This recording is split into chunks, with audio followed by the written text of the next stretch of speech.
Late Monday night, PGA Tour officials turned over their agreement with the Saudi Public Investment Fund as part of a review by U.S. Senators Richard Blumenthal and Ron Johnson. Their agreement outlines a long-term strategic partnership between the PGA Tour Public Investment Fund and the DP World Tour. Here are some details of said framework agreement. The for-profit assets of the PGA Tour, DP World Tour, and the PIF will be combined into what is tentatively being called NewCo. Jay Monahan will be CEO of NewCo, while PIF Governor Yasser Al-Rumayyan will serve as chairman of the new entity's board of directors. The PGA Tour will at all times maintain a controlling voting interest in NewCo, and PIF will continue to hold a non-controlling voting interest.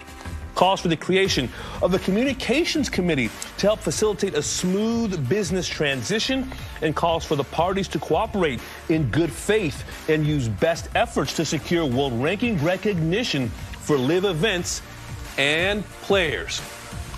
And we're joined by Rex Hoggard, senior writer of Golf Channel. Rex, with this breaking news overnight, what have you learned about the details of this framework agreement? Yeah, Damon, as you pointed out, there were a couple of things that we already knew, that when this agreement was sort of announced to the world, we knew it would create that for-profit NewCo, is what they're calling it. We knew it would create a path back for players who had joined Live Golf to come back to either the PGA Tour or the DP World Tour, and it also put an end to the lawsuits between all three of those organizations, and it did so permanently. Those can never be brought back and retried. But a couple of things stood out from last night's essentially announcement. It's a 5-page agreement, and when you go through it, you kind of touched on one of them, that the PGA Tour is going to maintain leadership of both NewCo, which again will be all the for-profit assets of the tour, the DP World Tour, as well as Live Golf, and it'll also obviously maintain control of its own tax-exempt status, which will not be involved in this agreement whatsoever. It also stood out to me that it will end all recruitment between all of the organizations, which essentially means that Live Golf will no longer be recruiting players away from either the PGA Tour or the DP World Tour. And probably finally, at least from a player perspective, I think it brought some clarity to exactly what those for-profit assets are going to look like. That's been, let's call it the billion-dollar question among players really over the last 3 weeks. Now, in that bucket will be, according to this agreement, contracts and any agreements that the tour has with any of its business relationships, as well as equity interests the tour may have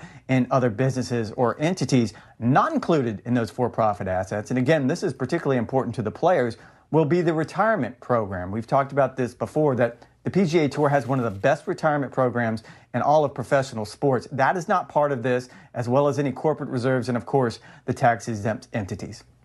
Rex, the picture that's drawn of what this future arrangement looked like, it still remains fairly vague. The PGA Tour's policy board is meeting at 2 p.m. this afternoon in Detroit. Are you expecting any more details to emerge from that meeting? No, my understanding is today's meeting is essentially the start of the process. This framework agreement has already been approved. This is a done deal. They're not going to go back and keep talking about that. Now they need to start working on what's being called in this agreement as the definitive agreement. That's the details, exactly what NewCo is going to look like. And it's worth pointing out that there is kind of a soft deadline in this agreement. If you look into the very bottom of it, December 31st of this year, it says if you have not come up with a definitive agreement by that time, that the whole thing can be called off. Now, there is also stipulations in there that if all parties agree that they're moving in the right direction, that deadline can be extended. But certainly you get an idea that the policy board, the PAC, and the PGA Tour officials have a lot of work to do between now and the end of the year. Rex, so many questions still to be answered. Depending on who you talk to, Live is robust, alive, and well. Others say it's DOA, it is done for. What is the future of Live Golf in this framework agreement? It doesn't exactly say. Now, it's important to point out that the PGA Tour will have quote-unquote controlling interest in all of NewCo, so that will, of course, include Live Golf, and you don't know how that would land. Is it going to be a separate entity than what the PGA Tour schedule is? Are they going to find a way to meld this two together? I think that's the definitives, that's the details we start working on. Talking with people internally, talking to people on the PGA Tour and on Live Golf, there is a fear that Live Golf would simply go away, if not after this season, then after next season. In that agreement that we saw last night, however, there is sort of an opening, and there is a crack in that door. There is the requirement, and again, this is deep inside that agreement, that the PGA Tour and the DP World Tour would make, quote, best efforts to help Live Golf get world ranking points. As you know, they applied for world ranking points a little over a year ago right now, and they're going through that process right now.